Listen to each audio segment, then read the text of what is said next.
Of course, we know also they're running extraordinarily short of munitions. They're sourcing munitions from North Korea, DPRK. Some of those munitions have already been used. They're not of very good quality, but it just shows how desperate they are to fuel their war machine. Hugo Swire, do you think this is reaching a critical point for Ukraine? Yes, I do. And I'm afraid I'm increasingly pessimistic because it is entirely incumbent on Congress voting this money through and voting it through quickly. And the other thing, of course, just reverting to what we were saying earlier about the political calendar this year, is, of course, America quite shortly will become completely consumed by the presidential campaign and the presidential election. Thereafter, there's that hiatus between a new president being appointed and taking up post of some weeks, months. And during that time, meanwhile, the battle in Ukraine continues. And frankly, despite the aid, or in spite of the huge amount of aid that the UK has given, and I think the UK has done a fantastic job in corralling the rest of Europe to support Ukraine, without American support, without American money and munitions, the Ukrainians are going to be on a losing ticket. And worse than that, while you have Congress paralyzed, I think a Trump presidency, a Trump 2 presidency, will see Trump trying to do a deal very, very quickly to bring the war to an end, which will not be to Ukraine's advantage. And Ross, when you look at this situation, we've got these hints from the Defence Secretary of a further announcement of more missiles, more equipment coming from the UK. But of course, what we provide in Britain is a tiny fraction of what the US has been providing.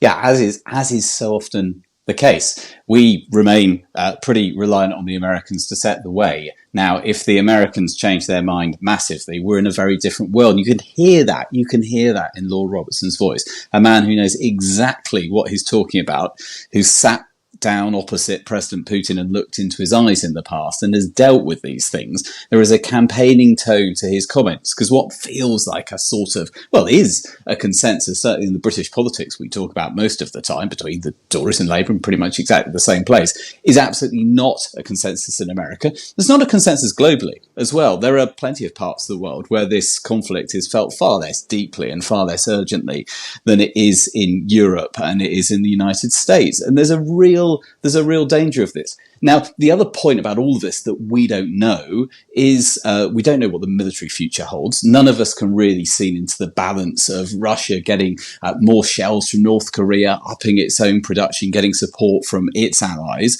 and where the Ukrainians are. We also can't really see into what's going on inside Russia. And you hear completely different views from, if you take the Western view, the optimists who say there's only so much of this the Russian economy can take, and others who will say, no, this is exactly the basis on which Putin is building his government and prestige around now. It is a war economy. So despite there being a fascinating report just before Christmas in the New York Times suggesting that talk of some sort of ceasefire willingness from Moscow was coming out, that in a way, Putin needs this conflict to do what he's doing, and some sort of version of it will work. And underpinning all of it, of course, is the word that no one in the West likes to say. Is this now a stalemate?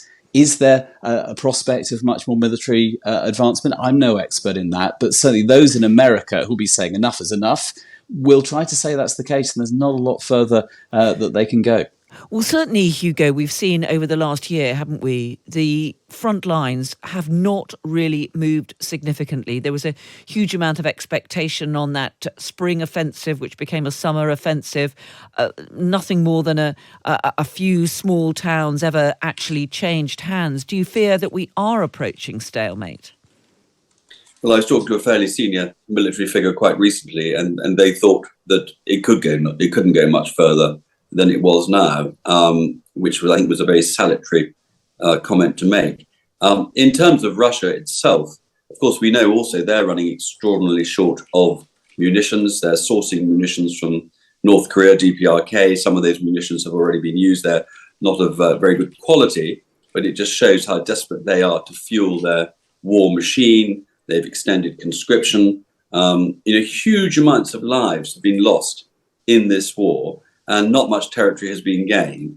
And I think that Putin's game plan, such as it is probably to hang on. And what he must hope for more than anything else is a Trump presidency, because I really do believe that Trump will try and do a deal very, very quickly.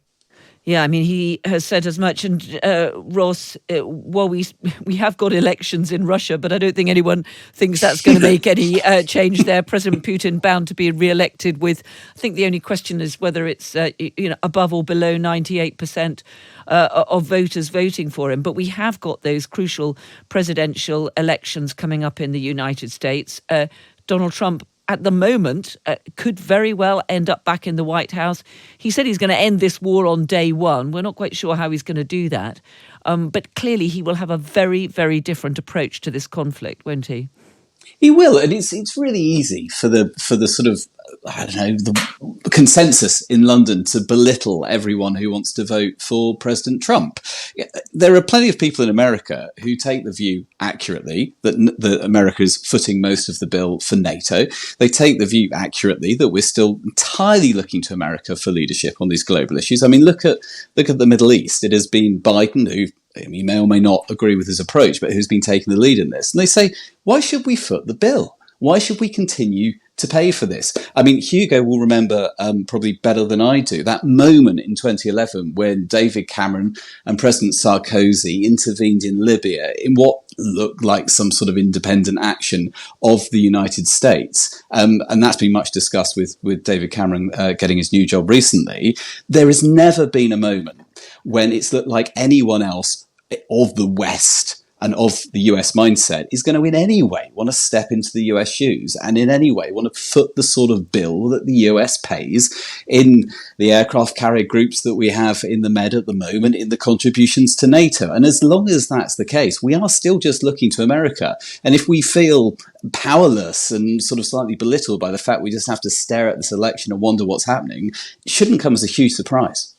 Ross Hawkins, Hugo and of Swire. Course, Biden is much more of a globalist than is Trump. And Biden gets very little credit for this, but he's done a really pretty good job in Asia in reconciling the Japanese to the South Koreans, for instance, making them much closer than they've ever been because of the threat from DPRK, which I'm mentioned from time to time, which is growing, not reducing. And so Biden is an internationalist in a way that Trump simply isn't.